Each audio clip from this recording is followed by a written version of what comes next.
అధికారులు వచ్చిన తర్వాత ముఖ్యమంత్రి అయిన తర్వాత కింది స్థాయి మొదలుకొని పై స్థాయి వరకు ఎమ్మెల్యేలు కానీ ఎంపీలు కానీ మంత్రులు కానీ అడ్డదుడ్డంగా అవినీతి సొమ్ముకు పాల్పడ్డారు.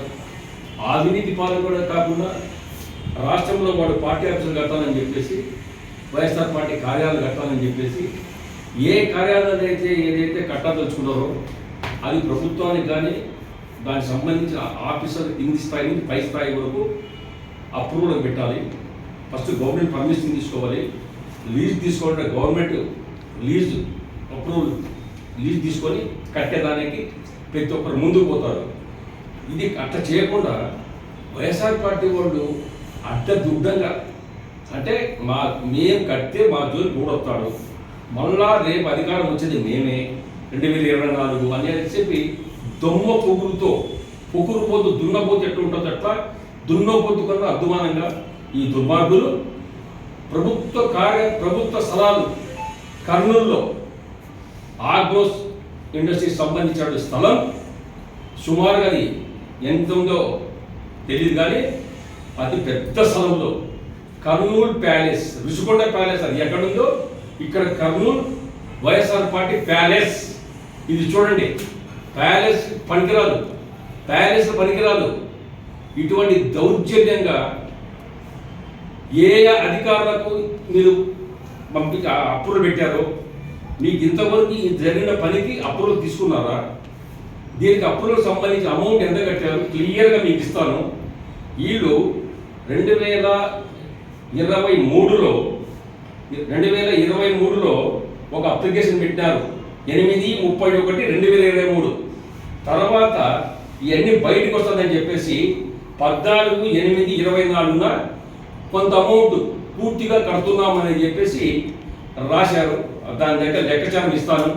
ఇవన్నీ కేవలం నేను ఎందుకు కడుతున్నా అంటే దొమ్మ ధైర్యంతో మేము అధికారం వస్తున్నాం, రుషికొండ కాలేజ్ పెట్టి మమ్మల్ని కూడా పీకుతాడు, మమ్మల్ని కూడా చెప్తాడని చెప్పేసి దొమ్మ ధైర్యంతో కట్టారు.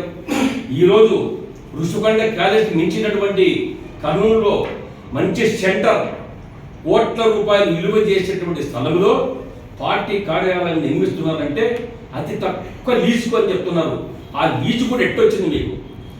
ఆగ్రో స్థలం ఇంతకుముందు చల్లా రామకృష్ణ టైం ఉన్నప్పుడు ఆయన యామలు పాడితే ఎవరో వచ్చి ఇంతకన్నా మీరు ఎక్కువ పాడతామని క్యాన్సిల్ చేశారు. ఈ లీజు ఎవరు పాడినారు? ఆ లీజు నుంచి ఎవరు తీసుకున్నారు? మీరు ఎట్టొచ్చింది? ఈ స్థలం పైన వెంటనే ముఖ్యమంత్రికి నేను లెటర్ రాస్తున్నాను. సార్ చంద్రబాబు నాయుడు గారికి దీని మీద ఎంక్వైరీ చేసి దీనిపైన ఎవరు నిజాలు, ఎవరు తప్పు చేశారు, ఎవరు అక్వైరీ చేశారో దీని మీద నిజాలు దీనిపైన ఎంక్వైరీ చేసి దీనిపైన పూర్తి యాక్షన్ తీసుకోవాలని చెప్పేసి మేము ముఖ్యమంత్రి చంద్రబాబు నాయుడు ఒక లెటర్ తెలుపుతున్నాం. అదేవిధంగా వైఎస్ఆర్ పార్టీ వాళ్ళు అనుకున్నారు, ఇప్పటికి వాళ్ళు డబ్బు కట్టింది నిన్నటి 14వ తారీఖు లాస్ట్కు 14,08,027.40 14,08,82,740 రూపాయలు కట్టారు. అంటే 14.5 లక్షల డబ్బులు అందాజుగా డబ్బులు కట్టారు. దీనికి నాకు తెలిసినంత వరకు దీనికి ఇంతవరకు ట్యాక్స్ కట్టాలంటే సుమారు ₹1 ఎక్కువ. రియల్ ఎస్టేట్ వ్యాపారం చేశాను. ఎంత దొంగ పని చేస్తారు, ఎంత దొంగ సొమ్ములు గవర్నమెంట్ సొమ్ములు దోచుకుంటారు దుర్మార్గులారా. ప్రభుత్వ సొమ్ము ఇది, ప్రభుత్వ సొమ్ము, గవర్నమెంట్ సొమ్ము, ప్రభుత్వ సొమ్ములు ఇటువంటి దోచుకొని ఎన్ని ప్యాలెస్ కడతారు దుర్మార్గులారా. దొంగ పని చేసి అధికారం వచ్చి ఇటువంటి స్థలాలు కూడా కొట్టేసి ప్రభుత్వ సొమ్ములు కొట్టేసేటువంటి దుర్మార్గం పాలడం. ఈ దుర్మార్గం జగన్మోహన్ రెడ్డి దీనికి జవాబులు చెప్పాలి. ప్యాలెస్లు కడుతున్నట్టు ఎక్కడి నుంచి వచ్చింది డబ్బులు? ఈ అకౌంట్ కూడా కరెంట్ చూపించాలి. ఈ రోజు కరెంట్కి సుమారుగా 2.5 కోట్లు 3 కోట్లు అయినా దీని ఖర్చు. ఈ అకౌంట్ చూపించాలి. ఎందుకు అప్రూవల్ లేకుండా, వాళ్ళ ఆర్డర్ లేకుండా, కూడా అప్రూవల్ లేకుండా ఎందుకు కట్టారో మీకు చెప్పండి జవాబు. ఇది దౌర్జన్యమా కాదా? రౌడీజమా కాదా? ఎందుకు రౌడీజం చేస్తారు మీరు? అధికారులు భయపడిస్తారా? ఈ రోజు వరకు కూడా ఆఫీసులో అప్రూవల్ ఇవ్వలేదు, మున్సిపాలిటీలో అప్రూవల్ లేదు. ఎందుకు కట్టారు చెప్పండి మీరు? ఇది కేవలం నామకావస్థ డబ్బులు కట్టారు. డబ్బులు కట్టిన తర్వాత మున్సిపాలిటీ వాళ్ళు ఫైనల్ రిపోర్ట్ ఇచ్చి తీసుకొని అప్రూవల్ ఇచ్చి సీల్ ఇస్తారు. అప్పుడు మనం స్టార్ట్ చేయాలా? నీవు అప్రూవల్ లేకుండా ఎట్లా స్టార్ట్ చేసినావు? దుర్మార్గం ముఖ్యమంత్రి చెప్పు, జవాబు చెప్పు. అంటే నీ ఇష్టం వచ్చేట అరాచకాలు చేస్తావు, తెలుగుదేశం పార్టీ వాళ్ళ మీద అరాచకం సృష్టిస్తావు, చంద్రబాబును అరెస్ట్ చేస్తావు. ఈ రోజు నిన్ను ఎట్లా అరెస్ట్ చేయకూడదు? ఈ సొమ్ముతో ప్రభుత్వ సొమ్మును కాజేయదలుచుకున్నటువంటి కార్యాల పేరు పెట్టి అప్రూవల్ లేకుండా కట్టి నిన్నెందుకు అరెస్ట్ చేయకూడదు అని అడుగుతావు జగన్మోహన్ రెడ్డి చుట్టిగా. ఏ నాయకుడు జవాబు చెప్తాడు? చెప్పండి వైఎస్ఆర్ పార్టీ వాళ్ళకు. ప్రభుత్వ ఆఫీసులు ప్రభుత్వ కట్టాలంటే ఏదైనా సరే కార్యాలయాలు కట్టాలంటే పద్ధతులు ఉంటాయి. దానికి సంబంధిత అధికారులకు మనం అప్లికేషన్ పెట్టాలి. అప్లికేషన్ మన టౌన్ ప్లానింగ్ పోతుంది, టౌన్ ప్లానింగ్ నుంచి సెక్రటరీ పోతుంది, సెక్రటరీ నుంచి క్యాబినెట్ పోతుంది. క్యాబినెట్ లో పాస్ అయితే కొనేదానికి ఆస్కారం ఉంటాయి. కానీ లీజ్ తీసుకోవాలని చెప్తున్నారు వీళ్ళు. ఆ లీజ్ ఎక్కడి నుంచి తీసుకున్నారు? మేము ఇది కూడా కాదు, అవన్నీ గవర్నమెంట్ చెప్తారు. గవర్నమెంట్ దీని పక్కన ఎంక్వైరీ చేస్తుంది. స్థలం విషయంలో అప్రూవల్ లేకుండా ఎందుకు కట్టినారు? ఓ దుర్మార్గ ముఖ్యమంత్రి జగన్మోహన్ రెడ్డి, జవాబు చెప్తావా లేదా? ప్యాలెస్ కడతావా? ఇవాళ ఋషికొండల ప్యాలెస్ కట్టావు.